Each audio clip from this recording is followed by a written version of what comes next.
खामोशी बज़ाहिर एक सादा चीज़ है, लेकिन लीडर्स के लिए ये एक ज़बरदस्त ताकत है।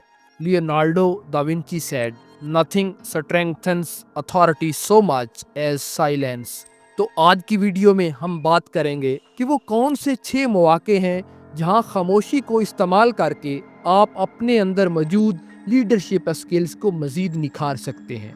Number 1, build trust.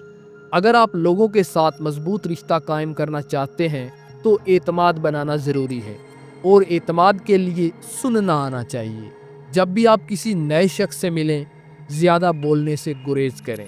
मिसाल के तौर पर आपको किसी नए शख्स से मिलना है तो बजाय अपनी बात करने के उनसे सवालात पूछें और उनकी बात गौर से सुनें। जब वो महसूस करेंगे कि आप उन्हें सुन रहे हैं तो वो भी आपको सुनेंगे।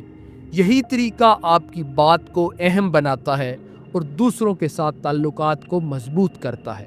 Number 2, emphasise a point.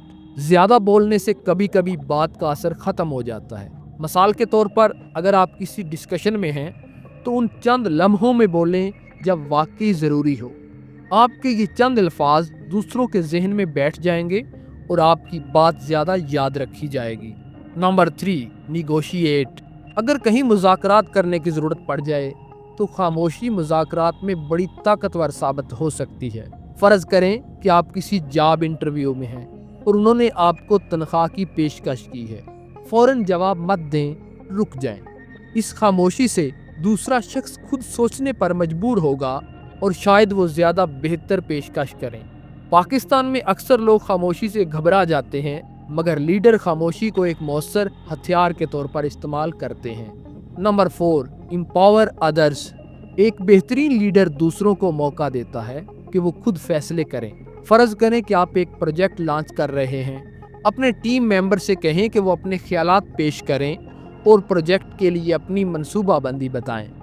जब आप दूसरों को अपने ख्यालात शेयर करने का मौका देते हैं तो आपको उनकी इज्जत मिलती है और आपकी अपनी ताकत बढ़ती है। Number 5, get the answer. ज़्यादा लोग सवाल पूछकर मज़ीद बात करते हैं, जैसे कि वजाहत देना, जो सवाल की अहमियत को कम कर देता है। फ़र्ज़ करें आप किसी से ये पूछते हैं कि क्या वो प्रोजेक्ट तैयार है। सवाल पूछें और बस खामोश हो जाएं। ये खामोशी सवाल को ज़्यादा मौसर बनाती है और आपको सही जवाब मिलता है। Number 6, centre yourself.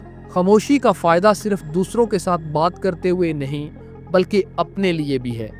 रोज़ाना कुछ लम्हे खामोशी के निकालें, जैसे सुबह उठते वक़्त या दिन के बीच में चंद मिनट निकालकर अपने आप को पुरसुकून करें। इसे मेडिटेशन भी कहा जा सकता है। जहां आप खामोशी में अपने आप को पाते हैं, ये आपकी सोच को रिफ़्रेश कर देता है और आपके अंदर एक नई एनर्जी भर देता है। तो दोस्तों, याद रखें कि खामोशी कभी कभार अल्फाज से ज़्यादा असर रखती है।